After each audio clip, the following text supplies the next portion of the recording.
बिस्मिल्लाहिर्रहमानिर्रहीम। अस्सलाम वालेकुम स्टूडेंट्स। आज का हमारा टॉपिक जो है वो है इलाज के नफ्सियाती तरीके यानी कि साइकोथेरेपीज़।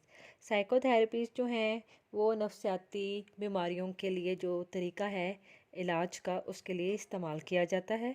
तो सबसे पहले जो है नफ्सियाती तरीका इलाज की हम डेफिनेशन या तारीफ़ पढ़ लेते हैं कि आखिर ये नफ्सियाती तरीका इलाज होते क्या हैं।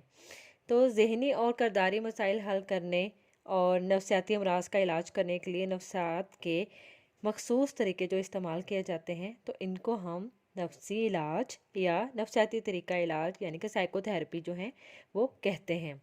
ज़हनी अमराज का इलाज करने के लिए मुख्तलिफ माहिरीन ने फ़र्दन और मुख्तलिफ स्कूल ऑफ थाट्स ने मजमूई तौर पर कुछ तरीके बताए हैं और इन सब का मकसद जो है वो ज़हनी सेहत को फ़रोग़ देना और मरीज़ या मौक्कल की मदद करना होता है।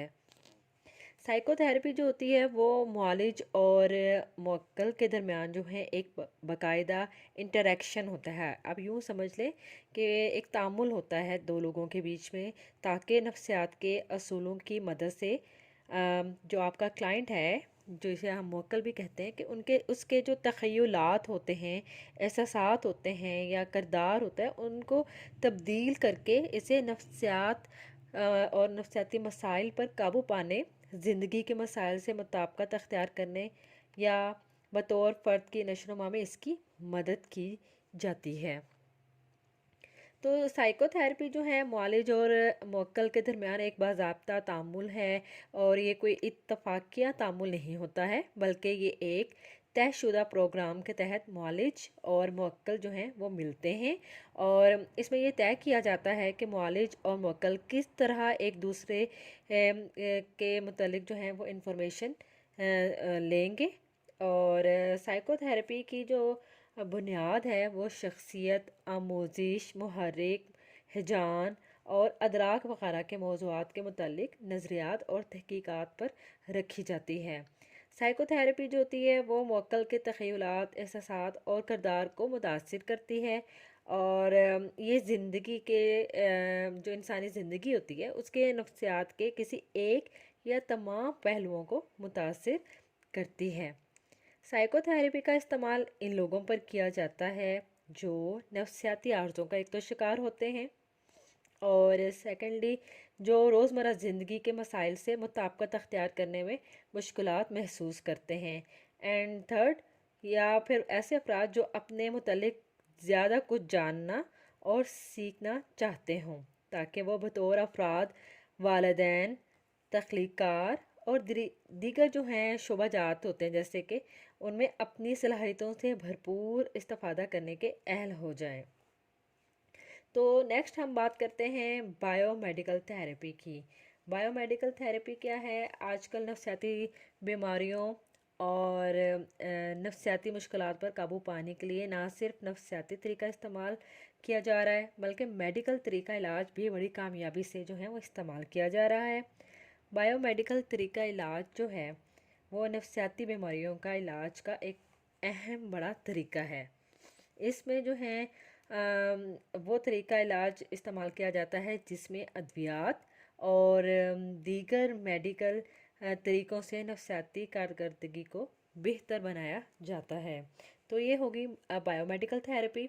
अब हम बात करते हैं नफ्सियाती तरीका इलाज के मकासद की। आखिर इनके क्या मकासद हैं इन नफ्सियाती तरीका इलाज को इस्तेमाल करने की। तो नफ्सियाती तरीका जो होता है उसका जो थेरेपी है उसका मकसद क्या है? नफ्सियाती थेरेपी का मकसद अदम मुताबिकती किरदार में तब्दीली लाना होता है एक तो और मुताबिकती किरदार को फ़रोग़ देना होता है और फ़र्द को ज़्यादा मौसर और मुताबिकती किरदार अख्तियार करने के काबिल बनाकर इसे नॉर्मल ज़िंदगी गुजारने के अहल बनाना होता है। नफ्सियाती तरीका इलाज का मकसद ना सिर्फ मर्ज़ की अलामत को दूर करना और मरीज़ को जो है मर्ज़ से निजात दिलाना होता है बल्कि मरीज़ के अंदर ख़ुद एतमादी पैदा करना भी है।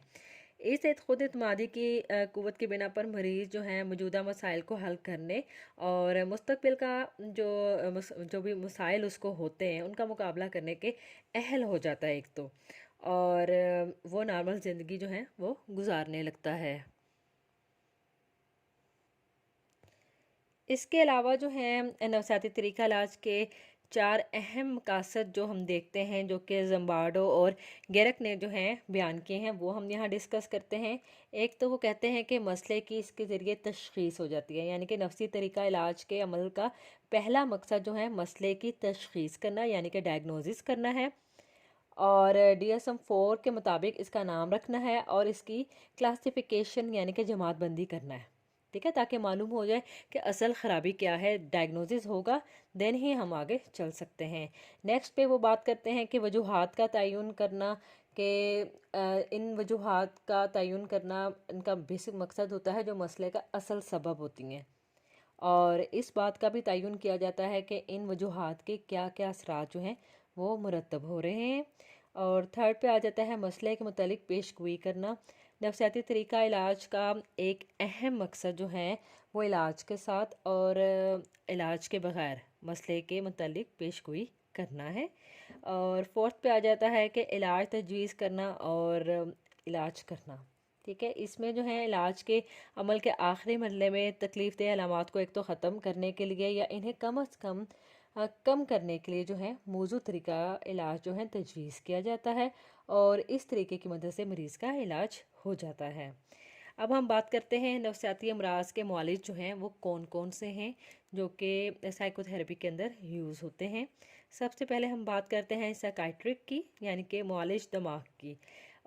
इससे मुराद जो है वो फिजिशियन है जिसके पास डॉक्टर ऑफ मेडिसिन या डॉक्टरी की जो है कोई और आला डिग्री होती है, और इसने नफ्स तब में ख़ास तरबियत हासिल की होती है, और ज़हनी इलाज के शफाखानों में हाउस जॉब की होती है, और ये माहिर जो होते हैं वो मरीज़ के लिए दुआ भी प्रिस्क्राइब यानी कि तजवीज़ कर सकते हैं। सेकंड पे आ जाते हैं क्लिनिकल माहिर नफ्सियात।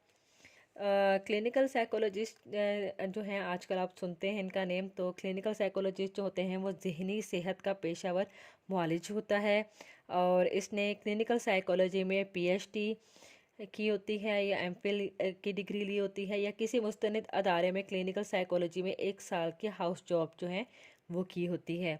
ये तमाम जहनी बीमारियों का इलाज जो है वो करता है। थर्ड पे आ जाता है क्लिनिकल सोशल वर्कर। अब क्लिनिकल सोशल वर्कर क्या है?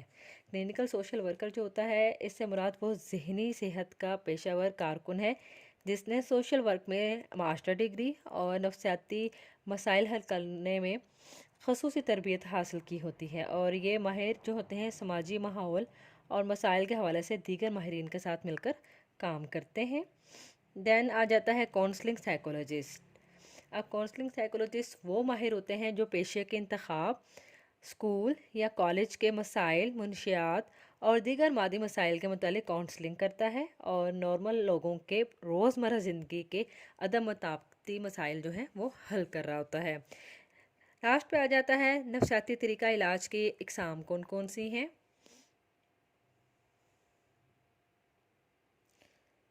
यूँ तो नफसियाती तरीका इलाज की बहुत सी इकसाम हैं, लेकिन मुताले की ख़ातिर इन्हें हम मुख्तलिफ़ अनवान के तहत तकसीम कर लेते हैं, जैसे कि इनफरादी तरीका इलाज और जो है ग्रोही तरीका इलाज।